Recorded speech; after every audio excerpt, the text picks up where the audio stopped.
예, 오늘 하나님 말씀은 유다서를 통해서 오늘 우리 셀 리더와 우리 성도 예배 드리는 성도들께 하나님께서 주시는 말씀입니다. 자, 오늘 본문으로 읽었던 유다서 1장 17절 사랑하는 자들아라고 부르죠. 너희는 우리 주 예수 그리스도의 사도들이 미리 한 말을 기억하라. 그래서 사도들이 미리 지금까지 성도들에게 해왔던 말을 기억하라는 거예요. 자, 유다서의 저자 유다는 누구냐면 예수님의 동생이에요. 예수님의 동생 두 분이 성경을 썼네요. 하나는 야고보, 그 다음에 유다. 그래서 예수님의 동생. 처음에는 이 동생들이 예수님을 하나님의 아들로 인정하지 않았어요. 근데 부활 이후에 우리 육신의 형이 아니었구나. 하나님의 아들로 인정하게 되어지고 초대교회에 엄청난 영향력을 끼치는 지도자들이었습니다. 유다를 기록한 목적은 교회 안에 어마어마한 이단이. 그러니까 이단은 여러분 놀라운 건 예수님 당시에도 여러분 복음의 진리 가운데 있지 아니하였던 이단들. 예수님이 부활하신 이후에 사도 바울도 계속해서 교회들마다 이단에 대해서 말했는데 오늘 유다도 교회 안에 너희들 기억해봐. 사도들이 예전에 말하지 않았니? 라고 기억하라는 거예요. 자, 사도들이 미리 한 말을 기억해라. 근데 그 한 말이 뭐였냐면 거짓 교사들에 대한 심판인 거죠.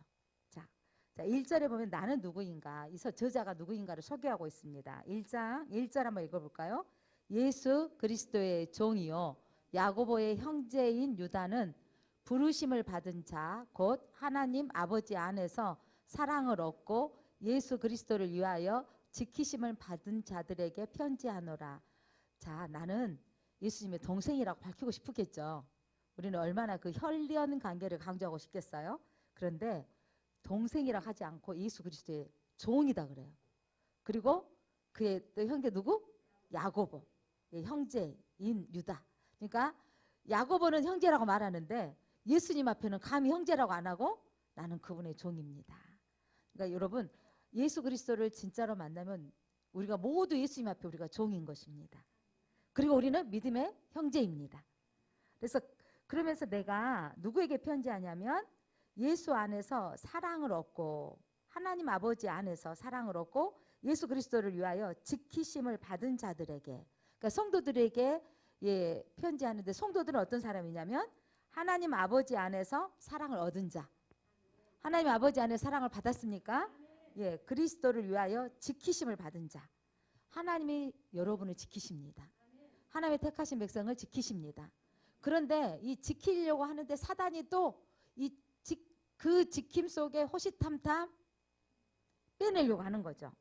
그러면서 사랑하는 자들아 이러면서 말하기를, 자, 너희는 믿음의 도를 지키는데 예수 그리스도께서 단번에 죽으심으로 말미암아 우리에게 그 은혜의 복음을 주셨거든요. 믿으면 하나님의 자녀가 되어지는 복을 주셨습니다. 그런데 이단의 세력들이 어떤 특성이 있냐면 이단의 특징이, 자, 4절입니다. 4절 같이 읽어볼까요? 이단들은 어떻게 들어오냐면 이는 가만히 들어와요. 이단들은 가만히 들어온 몇이 있습니다. 자, 그들은 A적부터 옛날부터 제가 사단의 세력이고 마귀의 자손들이죠. 마귀는 사람들을 판단하고 정죄하고 우리 영어로 도둑질하는 자들입니다. 자, A적부터 이 판결을 받기로 미리 기록된 자니, 자, 판결받기로 기록된 자, 심판받기로 기록된 자인데 경건하지 아니하여 우리 하나님의 은혜를 도리어 방탕한 것으로 바꾸고 홀로 하나님이신 주제 곧 예수 그리스도를 부인한 자예요. 자, 이단의 특징은 여러분 우리가 하나님의 은혜의 도리를 지키지 못하도록 바꾸기로 하고 또한 예수 그리스도를 부인한 자들입니다. 그러니까 특별히 지금 코로나 때 시작할 때 엄청난 이슈가 되어져 갖고 발칵 뒤집어졌던 신천지, 그리고 그들이 잠잠한 것 같은데 이제 노골적으로 더해지는 것 같아요. 매주마다 저희 교회 그 편지가 와요. 그리고 어떻게 보면 신천지에서 편지가 오는 거예요. 그렇게 이제 예전에는 뜯어보면 누구가 이제 알아요. 이제 대충 아는 거죠. 근데 이제 신천지에서 아예 보내는 거예요. 보지도 않고 쓰레기통에 넣습니다만은 그렇게 이제 노골적으로 그들이 당당하게 이제 전하고 있는 거예요. 근데 그들이 이전에는 어떻게 했어요? 오늘 말씀처럼 가만히 들어가서 흔드는 사람들이었다는 거죠. 자, 중요한 건 그들의 구세주는 이만이라고 말하고 있어요. 여러분, 우리의 구세주는 예수 그리스도이십니다. 예수 그리스도 외에 다른 이름은 구원자가 아닙니다. 거기서부터 냄새가 나야 되는데 처음에는 절대 이만희 말을 안 하는 거예요. 저도 잘 모르지만 마지막 단계 교육이 들어가면 마지막에 구세주가 있는데 이만희라는 거예요. 그가 보혜사, 새로운 성령이래요. 그가 영생한대요. 그가 영원히 산대요. 그 말이 아무리 멍청이도 여러분, 이 땅에 사람이 태어나서 영원히 산다면 믿어지세요? 이 땅에서? 여러분, 이 땅의 생명은 유한합니다. 다 죽게 되어 있습니다. 근데 그들은 자기들만이 구원받는다고 말하고 있는 거죠. 근데 그들이 계략은 뭐냐면, 사단의 계략은요, 기존의 믿음의 도리를 생각하고 있는 사람들을, 그들을 끌어내려고 하는 거예요. 끌어내려고 하고 있고, 자, 8절. 또 그들은 무슨 일을 하냐면 8절에 이겁니다. 자, 그러한데, 자, 꿈꾸는 이 사람들도 그와 같이 육체를 더럽히며 권위를 업신여기며 영광을 비방하는 도다.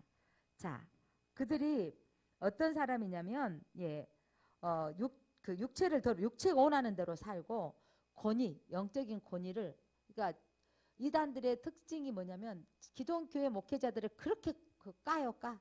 이 목사들이 잘못됐다. 그래서 목사들이 다, 물론 한두 명 잘못된 사람도 있지만 모두 싸잡아서 그렇게 비방하고 비난을 하는 겁니다.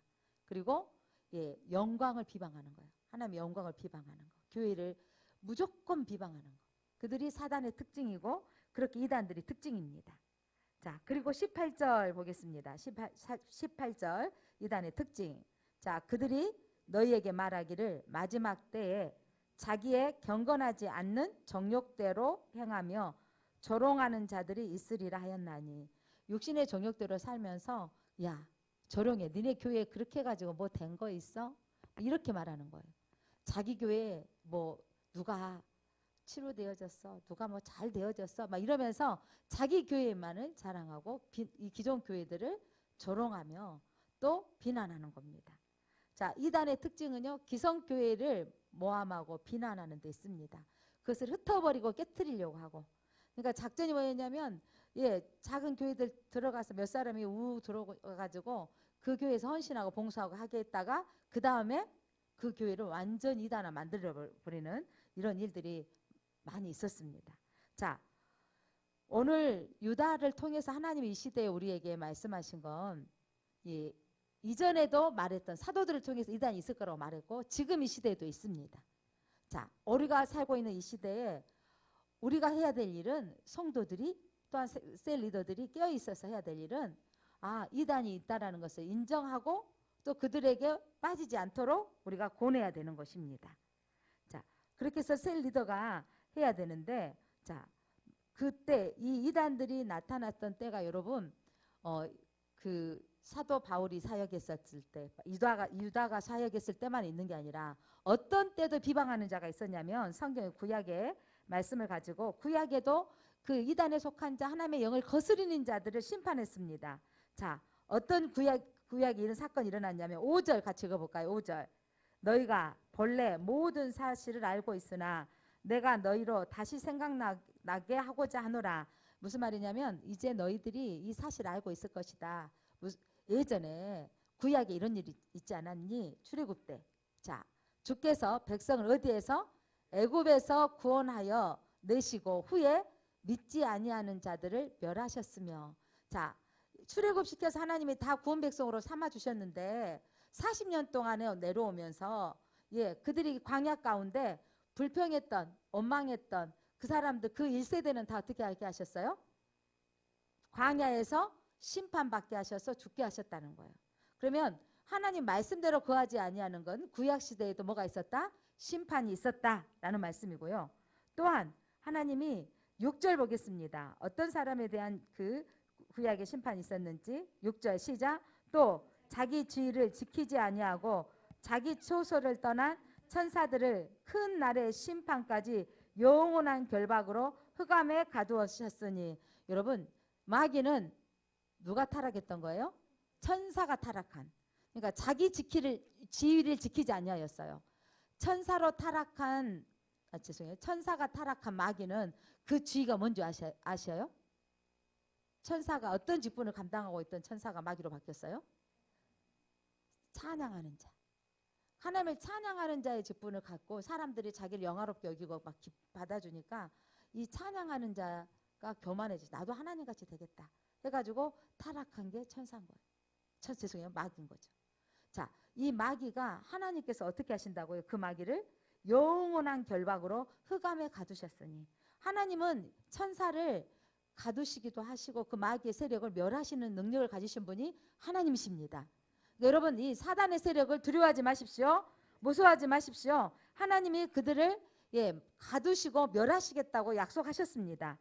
그리고 하나님이 구약에 소돔과 고모라 이야기를 이 유다를 통해서, 유다가 그러니까 구약에 능한 사람이에요. 자, 유다만 능하던가요? 베드로 전후서 보면 베드로도 구약에 능했고, 사도 바울 서신은요, 서신 13권이나 서신서를 썼는데 정말 많은 구약의 이야기들을, 그러니까 유다도, 이 유다서를 쓴 거는 여러분 유대인들, 그리스도, 유대인이면서 그리스도로 복음을 받아들인 그들에게 쓴 내용인 거예요. 구약도 알면서. 그러면서 너희들이 구약 시대 때도 하나님이 이단에 속한 자, 하나님을 없다고 하는 사람, 하나님 부인했던 사람, 그 사람들을 어떻게 했다고요? 심판했다고요. 출애굽하는 여정에서도 심판하셨죠.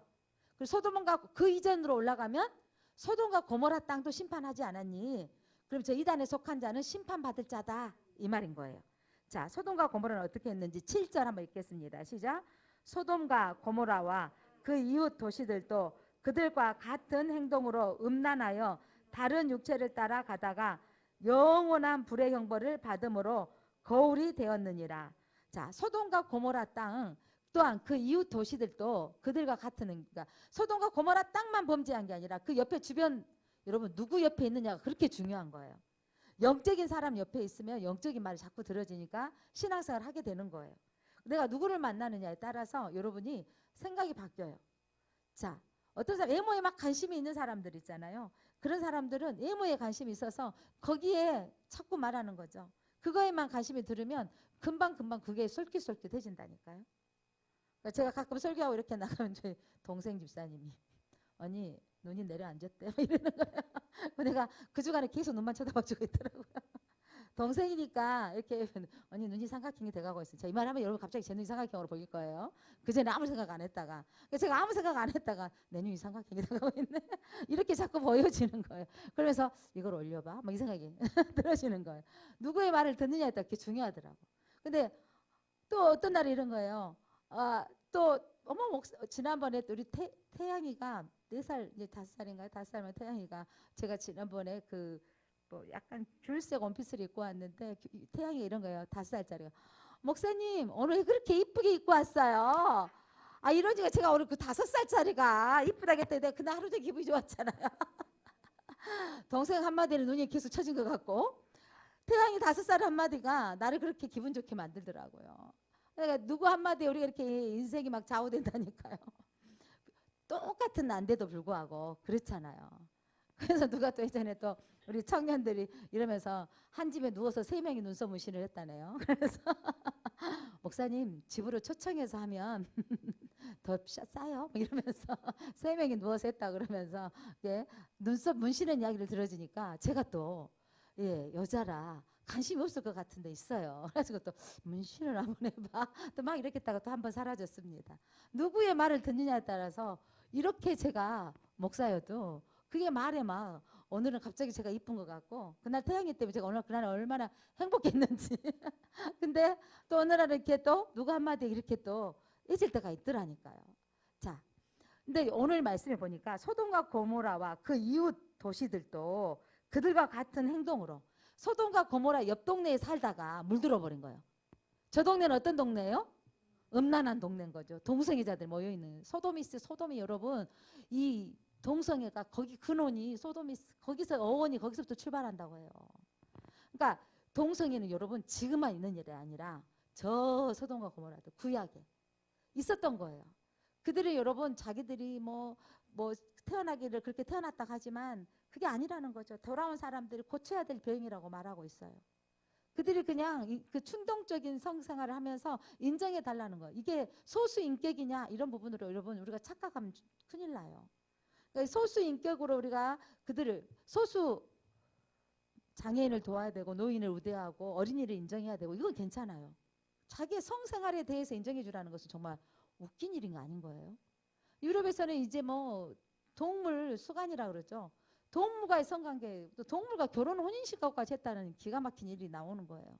이런 어처구니 없는 생활에 이런 일들이 일어나는데 제가 한 13, 여기 교회 온 지도 벌써 몇 년, 2003년도에 왔고 우리가 버들마을에 살 땐가 싱가포르 우리 그때 교인 목사님들이랑 해가지고 그 싱가포르에 가서 신고사님이랑 우리 가서 전도지도 나눠주고 영어 전도지 갖고 가서 예 여행하면서 전도지 나눠줬던 기억 나는데 그때 가이드가 뭐라 그랬냐면 예 그때가 벌써 한 15년 전인 것 같아요. 그런데 세상에서 가장 여자가 행복한 도시가 이 싱가포르라는 거예요. 나라가. 왜냐하면 거기는 아파트가 싱크대가 거의 필요 없대요.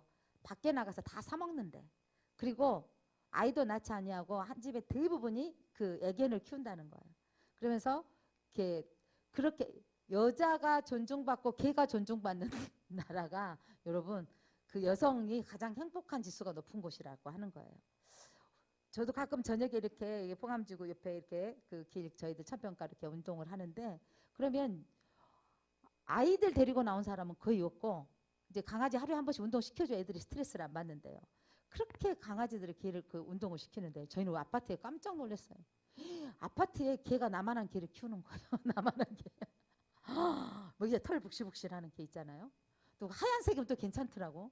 아니 우리 라인이 아니고 저 옆 라인에서 나와서 정말 정말 다행이다 싶은데 개하고 살면 나는 어떻게 될까 고민이 돼요. 내가 도대체 베란다에서 키울까 조그만 방 안에서 한 방에서 키울까 저 개가 싼 변은 사람 변보다 클 것 같은데 막 이러면서 나 혼자 많은 고민에 빠졌습니다. 그렇게 이제는 뭐 작은 개든 큰 개든 이렇게 키우게 되어져 있는데 이게 선진 문화의 속의 하나라고 하는데 개가 이제는 반려견이 되고 반려묘가 되어져 있는 그래서 이런 세상이 바꿔지는데 그 나라가 그때 그렇게 이 여자 천국인 나라 뭐 잘 사는 나라인데 몇 년 안 돼서 우리나라가 그때도 물론 애견을 키웠지만 이 정도는 아니었던 것 같아요. 개 키우고 이제 아이보다 더 그 강아지 엄마다 아빠다 해주고 이렇게 세워주는 사람 살고 있는데 자 오늘 누구하고 함께 있느냐에 따라서 여러분 신분이 바꿔집니다. 오늘 오후 예배 드린 여러분 축복합니다. 여러분 영적으로 말씀 듣는 여러분들이 자꾸 밖에 나가면 세상화 되어지고 세상의 소리를 듣게 되어지만 말씀 안에 들어와야 하나님의 음성을 들어지고 어떻게 살아가야 되는가를 알게 되는 거예요. 근데 소돔과 고모라 땅 옆에 살던 그 이웃 도시들이 그들과 함께 음란하며 육체를 따라가다가 그들이 형벌을 받았다는 거예요. 여러분 누구 친구 따라서 교회 왔더니 친구 따라서 교회 다니다가 제가 목사가 됐지 않았겠습니까? 또 남편 만나서 교회 다니게 된 분이 또 막 권사님이 되고 안수집사가 되지 않습니까? 아내 따라서 믿다가 우리 연진이 신랑이랑 같이 제 방에 오라 그래가지고 또 제가 항상 신혼부부들 성경책 사주면서 같이 기도하자 이렇게 하면서 하는데 예 아내 따라서 온 길이 너가 복인 것을 알았으면 좋겠다. 그래서 출근할 때마다 이제 지금 세례교육 지금 우리 사람 없을 때 출근 안 하고 교회 오는 날 그때마다 권사님한테 부탁해가지고 그때라도 교육 받아서 학습 세례 받자라고 했는데 이때 말 잘 들을 때잖아요. 결혼 앞두고 있을 때 이때 주일 올 때마다 바로 반주 이제 이렇게 하고 나면 바로 이제 공부를 좀 하자 권사님한테 부탁하려다 했더니 네라고 대답은 했네요. 근데 목사가 기회를 잘 포착했죠. 그러니까 이때 누구 옆에 있느냐에 따라서 복 있는 인생이 되는 거예요. 사랑하는 성도 여러분 오후 예배 드리는 여러분은요 여기 붙어 있다가 복 있는 인생이 되는 거예요. 소돔과 고모라 땅에 붙어 있다가 어떻게 됐다고요? 멸망당했다니까. 누구 옆에 있느냐에 따라서 영적인 사람과 더불어 있으면 여러분이 영이 살아납니다. 근데 여러분 세상화 되어지고 그쪽으로만 있는 사람들 사면 그쪽으로 살아가는 거예요. 그러니까 그쪽으로 관심 있는 사람은 거기에만 관심이 있는 겁니다. 자 오늘 구약에도 이렇게 출애굽했던 사람들이 하나님 구원하려고 했지만 광야길에 사는 심판하셨던 것처럼 천사들 타락했던 그들을 하나님께서 심판하신 것처럼 또한 소돔과 고모라 땅 이웃에 있다가 우리가 셀 리더 여러분 우리가 이제 해야 될 일은 이 코로나 이후에 다시 이렇게 모일 수만 있으면 한 가정 두 가정이라도 모여서 함께 있다가 더불어서 모여야 되는 거죠. 더불어서 함께 구원받는 역사가 일어나도록 모이게 힘써서 함께 해야 되는 거예요. 그러니까 우리 지금 오늘 어린이들하고 청소년들이 이제 박은 안 하고 지네들이 오늘은 뭐 밥버거도 만들어 먹어보고 내일은 삼겹살도 구워 먹고 이렇게 자기들이 반찬도 해가면서 아이들과 함께 바울과 디모데, 형은 바울이고 꼬맹이는 디모데하고, 그러니까 우리 태연이가 초등학생이 2학년이에요 지금 태연이? 3학년 올라가죠. 이제 2학년, 이제 작년 2학년 때 지가 나는 바울이 하고 싶대, 디모데 안 한다고. 그래가지고 우리 이준이 이제 바울을 한 거예요. 그랬더니 잘 움직이는 아이가 이준이 때문에 가만히 있어야 되니까 전사님이 바울은 본이 돼야 된다고. 본이 돼야 되니까 될 때 움직이면 안 되니까 이준이가 또 찬송가 펴줘야 된다고. 이렇게 하고 있다가 저기 한 달 안에 기권했어요.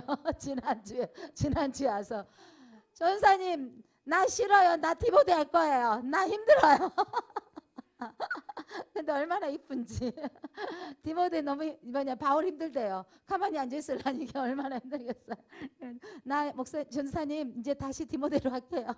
그럼 너의 저기 바울은 누구로 하고 싶어 그랬더니 우리 형아요. 그랬더니 니네 형아가 너를 싫어해. 집에서만 형아하고 다른 형아를 선택하자 이렇게 했대요. 형제간에 그런 게 있단다. 그러니까 형아가 날 때리긴 하지만 나는 형아를 좋아해요. 이랬대요. 단선생 형아가 널 싫어해. 그래서 그러기도 한 것 같아요. 또 이랬다고 하는데 바울이 되는 게 쉽지 않은 거예요. 그래서 오늘 이 아이들이 꼬맹이들이지만 이렇게 이 바울이 되어서 함께 예배하는 거. 오늘 우리 그 에스더 다니엘 엄마 아빠가 오셨는데 그 한전사님 그 센터에 같이 다니고 이렇게 하시는 분들인데 에스더하고 다니엘이 찬양을 너무 어린이 예배 시간에 잘 부르니까 오늘 이 두 사람 때문에 분위기가 너무 좋았다고 최준수사 반주하다가 힘이 났대요. 우리 애들이 다 너무 점잖해가지고 입에서 어물어물 부르는데 에스더가 다니엘이 큰 소리로 불러주니까 분위기가 확 달라졌다는 거예요. 그러면서 오늘 또 아까 야 저기 온유 드럼 치는 속도를요. 난 깜짝 누가 막 이러고 누구지? 누구 했는데 한지영 선생님을 보고 손이 그냥 똑같이 올라가. 난 따라도 보다 그랬어요. 막 탁탁탁 하고 하는데 타고난 것 같아. 한지영 선생님 올라갈 때 탁탁탁 올리고 지도 탁 올리고 있는 거예요. 그러면서 막 따라하는 모습들 보니까 너무 예쁜데 지난주에 하려고 했는데 코로나 우리 그 아이들 몇 명 발생이 돼가지고 오늘 하고 내일 하고 그래서 내일 오후에는 또 선교지 역사를 알아야 된다. 그래가지고 우리나라 오신 선교사님들 그 무덤 호신에 선교사님들의 선교지 무덤을 또 방문도 하고 애들한테 복음이 들어온 영향력에 대해서 이번에 함께하고 저녁에는 이들을 이렇게 찬양 부르고 함께 기도하게 하는 훈련을 한다고 합니다. 그래서 여러분들이 많이 기도해 주시기 바랍니다. 그러니까 어릴수록 효과적인 거예요. 그러니까 채원이가 대표 기도를 해가지고 형아들이 깜짝 놀래봤잖아요. 채원이를 주일학교 언니들 오빠들하고 고등부하고 기도하는데 5살 먹은 5살 채원이가 대표 기도하겠습니다. 그랬더니 하나님 오늘 예배 잘 드리게 해주세요. 이렇게 했더니 안 보고 이렇게 아이들이 형들이라고 다 지네들 본이 된 게 아니라 동생들이 찬양 잘하고 동생들이 기도를 하니까 도전받는 거 아니겠어요? 또 형들이 또 그러니까 애들한테 또 먹는 것도 챙겨주고 이렇게 하면서 함께하는 그 캠프를 준비하느라고 지금 며칠 동안 계속 새벽에 기도하고 저녁에 기도하고 전사님들이 애쓰고 준비하고 있습니다. 아이들에게 한 영혼이라도 우리가 수가 많은 게 중요한 게 아니고 한 영혼이라도 하나님의 거룩한 백성으로 세워지고 기도하는 것 무엇인가를 애들한테 알려주고 싶어서 이렇게 훈련하고 있는데 이렇게 우리 주일학교 아이들이 한 사람 한 사람 영혼이 세워지도록 뿐만 아니라 우리 셀 리더들은 그렇게 우리가 여러 사람 다 따라올 수는 없겠지만 정말 이 이제 자유롭게만 되어진다면 우리 집에 와서 둘이라도 예배 드립시다. 셋이라도 예배 드립시다. 그렇게 초청만 하면 저는 매번 다 참석할 수 있습니다. 그렇게 해서 함께 예배 드려서 다시 이 코로나 이후에 교회에 이 셀 리더가 복원이 되고 회복될 수 있도록 함께 기도했으면 좋겠습니다. 여러분 셀 리더 덕분에 그분들이 살아날 겁니다. 제일장로교회 셀 리더 여러분들은요. 제일장로교회 정말 허리에 척추뼈예요. 여러분들이 든든히 세워져 있으면 이들은 여러분 때문에 세워질 수밖에 없는 거예요. 소돔과 고모라 때문에 망하게 할 것인가? 그들은 망한 백성이지만 제일장로교회 셀 리더 때문에 셀원들이 회복되어지고 부흥할 뿐만 아니라 그들이 영원히 구원받을 것을 믿습니다. 예, 그러면서 우리 셀 리더들이 해야 될 일이 뭐냐면 20절. 사랑하는 자들아, 너희는 너희의 지극히 거룩한 믿음 위에 먼저 너희 자신을 세우며 성령으로 기도하라. 그러니까 유다는 여러분 이 성도들을 계속해서 사랑하는 자들아 라고 부르면서 거룩한 믿음 위에 서야라는 거예요. 여러분 이 믿음은요 하나님이 주시는 선물이더라고요. 믿음은 하나님이 주시는 선물이지 내가 믿어지려고 해서 믿어지는 것도 아니더라고요. 기가 막힌 건 우리가 사람들은 안 믿어진다 그러는데 우리가 예수 그리스도가 내 죄 때문에 돌아가신 사건이 믿어지는 거예요. 내가 무엇이 간데 나를 택해 주셨다라는 것이 감동이 되는 거예요. 그분이 내 아버지시라는 사건이 그래서 그리스도인들은요 자존감이 회복되어지는 거예요. 보잘것도 없고 볼품없는 나를 정말 사사시대의 그 사사들처럼 예 어떤 사람이에요? 기생의 아들인 출신에 또 나그네의 불황자의 뭐 이런 출신들이지만 하나님이 붙잡힌 바 되어져서 하나님이 사용하시면 하나님이 놀라운 일로 쓰임받게 되어집니다. 근데 사사들의 교훈을 통해서 우리가 끝까지 쓰임받아야 되겠다. 한번 단회적으로 쓰임받다 사라지는 인생이 되지 않아야 되겠다. 사사기를 묵상할수록 그렇게 깨달아집니다. 자, 믿음 위에서 자신을. 그래서 우리가 중요한 건 제일 큰 은사가 여러분 예언도 하고 여러 가지 치유은사도 있고 여러분 있지만 중요한 건 여러분 믿음의 은사예요. 하나님이 천지를 창조하신 것이 믿어지십니까? 예, 하나님이 이 역사를 주관하신 히스토리의 주인공인 걸 믿어지십니까? 여러분 여러분의 삶이 여러분이 태어나신부터 지금까지 앞으로 죽음의 날까지 인도하시는 분이 하나님인 것이 믿어지십니까? 그래서 그 하나님이 나의 삶을 하나님은 승리로 보장을 해주셨어요. 자, 이 승리의 보장은 여러분 우리는 반드시 승리할 자입니다. 사단을 반드시 우리는 이길 수 있는 능력이 있는 거예요. 내가 어디에 빠지지 않으면 유혹에 이단에 사단의 유혹에 빠지지 않으면 우리는 승리하는 거예요. 사단은 호시탐탐 우리를 미혹하지만 우리는 믿음 위에 서 있으면 돼요. 그래서 오늘 우리의 믿음 가운데 하나님만을 끝까지 바라보는 믿음이 있어야 돼요. 내 능력, 내 환경 보지 마시고 하나님이 함께 하시면 이 길을 통해서 하나님이 역사하실 것을 믿습니다. 그러니까 제가 신앙생활 하면서 힘들고 어려울 때마다 참 어떻게 해석하느냐가 중요하다는 거죠. 예전에도 말씀드렸지만 예, 남편 집사님이 예, 진급을 처음에 떨어질 때 뭐 이전에 대리에서 늦춰지고 또 가장할 때 늦춰지고 이럴 때 이번에는 꼭 되게 해주실 줄 믿습니다 하는데 딱 한번 떨어지는 거예요. 그때 동생 배민혜 집사하고 공영 집사가 언니가 이번에 뭐라고 하는가 보자. 언니는 문제가 오면 해석을 너무 잘한대. 어떻게 하는 해석한가 보자. 되게 하나님 무슨 마음을 주셨다고요? 회사 1년 더 다니게 하시나 봐. 그랬다니까요. 그런데 하나님께서 그때 늦추셨지만 그렇게 하나님 우리의 기도를 받으시고 그 이후로는 한 번도 지연된 적 없이 쭉 진급을 하게 하시는 하나님을 봅니다. 물론 잘되고 형통한 것만의 복이 아닌데 하나님이 그렇게 하게 하시면서 하나님은 내게 함께 하신다는 이 놀라운 은혜 그러면서 내 능력으로 된 게 아니고 하나님이 하셨습니다라는 것을 우리가 경험하고 있습니다. 사랑하는 성도 여러분, 여러분은 그리스도를 만나서 만나는 기적이 무엇입니까? 저는 요즘 신혼부부들 만날 때마다 내가 만난 하나님의 기적을 말해주고 싶다. 나는 보화를 캐냈다라고. 저는 하나님을 만나서 보화를 캐낸 사람이에요. 그래서 이 보화를 누구한테 주고 싶냐? 나는 우리 아들 신혼 결혼하기 전에 두 사람 맞춰놓고도 말했다. 오늘 연진이도 딸 갖고 어렸을 때도 봐갖고 말하고 싶다. 결정은 너가 할 일이다 라고 말하는데 여러분 하나님을 만나는 보화가 무엇인가? 여러분 보화를 캐낸 농부의 비유가 보화를 캐냈더니 자기 집을 팔아서 그 밭을 사야 돼요. 그게 바로 천국이다. 그만큼 가치 있는 거예요. 저는 신앙생활에 있어서 가장 가치 있는 게 뭐냐면 그게 바로 내가 하나님 앞에 붙어 있다라는 거. 포도나무의 가지에 붙어 있기만 했는데 중요한 건 붙어 있으면 하나님이 위에 또 포도나무라고 하셨을까? 많은 나무가 있는데 보통 나무에 사과나무는 사과 하나 열리는데 감나무는 감 하나 열리는데 포도나무에는 송이송이가 많이 붙은 거예요. 송알송알 포도송이가. 하나님 우리에게 풍성한 열매를 맺기를 원하시는 거예요. 그러니까 붙어 있으면 자연스럽게 따라오는 거예요. 그러니까 내가 열심히 뭐 이걸 내가 하나님 무엇을 먹을까 마실까 염려하지 말라 그랬거든요. 하나님이 채워주실 건데 자 우리는 뭐만 잘하면 되냐면 붙어 있는 거 잘하면 돼요. 붙어 있는 건 예배를 잘 드리면 돼요. 하나님께 예배 드리는 거가 때로 나서 좋을 때도 있고요. 때로는 막 멍 때리고 갈 때도 있어요. 왜 없어요? 그렇지만 하나님이 그때 드리는 거예요. 가끔 2층에서 예배 드리면 우리 그 엄마 아들이 이제 신방 가면 목사님 이거 예배 드린 건지 아닌 건지 모르겠어요. 이러는 거예요. 제가 이러죠. 나도 그런 가정 거쳤는데 내 60점 이상은 줘.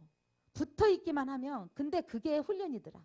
이게 내가 자연스럽게 붙어있어 예배 드리는 모습들로 하게 되어지면 아이들이 예배 드리는 게 훈련이 되어지는 거예요.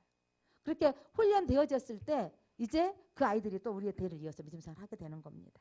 사랑하는 성도 여러분, 우리 셀 리더는 특별히 제1장로에 평균 30년, 20년 이상 붙어 있는데, 자, 이제 우리의 성도들이 그렇게 붙어 있는 성도들을 이제 영적으로 우리가 세우는 일에 우리의 하나님 분명히 이제 4월 정도면 우리 예상으로는 이제 좀 자유롭게 되지 않을까 싶어지는데 다시 한번 일어났으면 좋겠습니다. 자, 믿음 위에 자신을 세우고 성령으로 기도하고, 성령으로 기도한다는 것은 여러분 내 뜻을 관철시킨 것이 아니라 하나님의 뜻이 무엇입니까? 라고 물어봐야 돼요.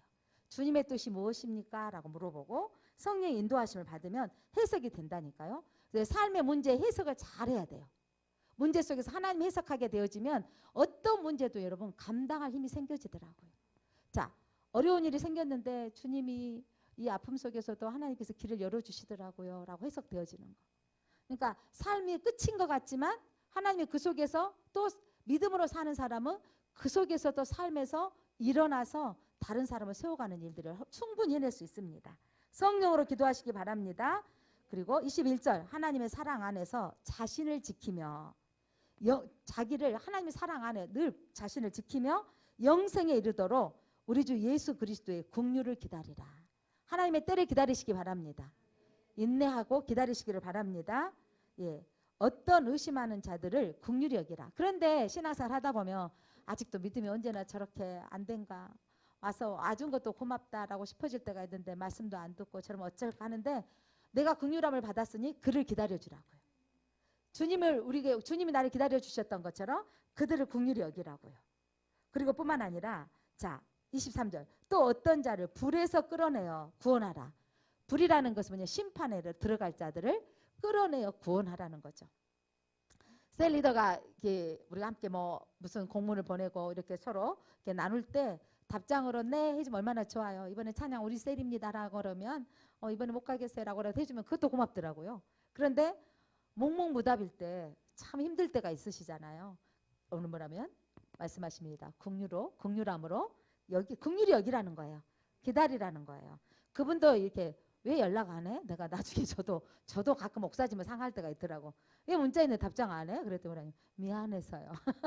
그분은 못 올 것 같으니까 미안해서 안 한다는 거야. 근데 그러면 내 생각에는 미안한데 이번에도 못 가요. 이렇게 해주면 좋을 것 같은데 미안해서. 그럼 그럴 수 있겠다. 나도 좀 그런 성격들을 가지고 있기 때문에 좀 이해가 되는데 긍휼히 여기시기를 바랍니다. 그리고 불에서 끌어내는 일이 우리가 해야 될 일이고 함께 나아가야 될 일입니다. 어떤 자를 그 육체에 더럽힌 옷까지도 미워하되 두려움으로 긍휼을 여기라. 육체에 더럽혀진 그들까지도 우리가 긍휼히 여겨야 된다는 것입니다. 그러면서 24절 25절은요. 유다가 그 성도들에게 보내는 이 축도의 메시지입니다. 축복의 메시지입니다. 24절 25절 너무 따뜻한 축복 기도인데 자 같이 읽어봅니다. 능히 너희를 보호하사 거침이 없게 하시고 너희로 그 영광 앞에 흠이 없이 기쁨으로 서게 하시리. 자 24절 다시 표현해보세요. 24절 하나님이 어떤 분이에요?